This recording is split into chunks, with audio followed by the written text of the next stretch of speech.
A young man went over to another Jew at a wedding. He said, "You remember me?" He said, "I don't remember you. Who are you?" He introduces himself.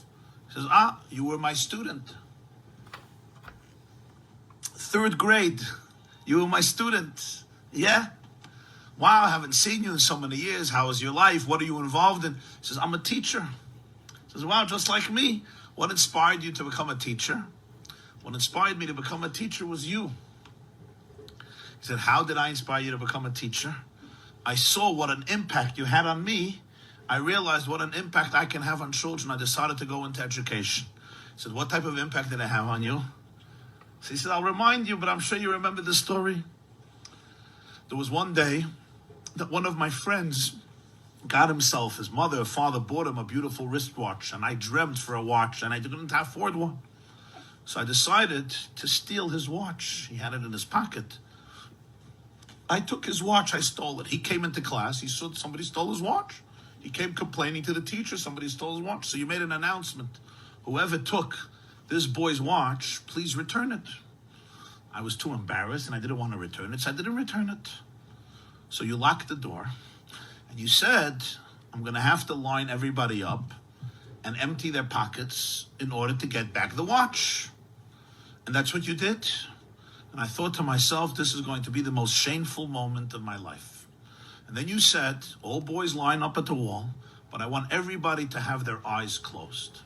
Everybody's eyes must be closed." And you went from pocket to pocket, and everybody's eyes were closed. And then you came to my pocket, and you found the watch, and you took it out, and you went through everybody's pockets with everybody's eyes closed. And then you said, "Okay, everybody can open their eyes." You gave the watch back to its owner, and you never ever said a word to me throughout the entire year. You never mentioned the story. You never mentioned the episode.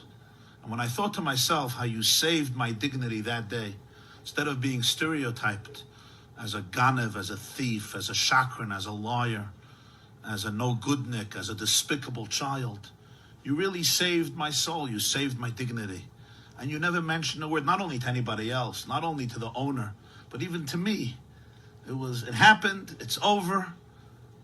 I understood the message. And when I looked at that, I saw it. I said, wow, this is what a teacher is. This is what a real educator is. This is what I want to do with my life. And therefore I went into education. The teacher is listening to him and he says, wow, that's amazing. That's really amazing. But he says, but Rebbe, you don't remember the story? Like when you see me and you hear my name, I'm sure you remember the story that I stole the watch and what you did, and you didn't want to embarrass me, so you had everybody's eyes closed. And I'm the person, he says, actually, I don't know. I wouldn't know. I wouldn't know the story. He says, why not? Like, it's a pretty dramatic story. He said, because I also closed my eyes.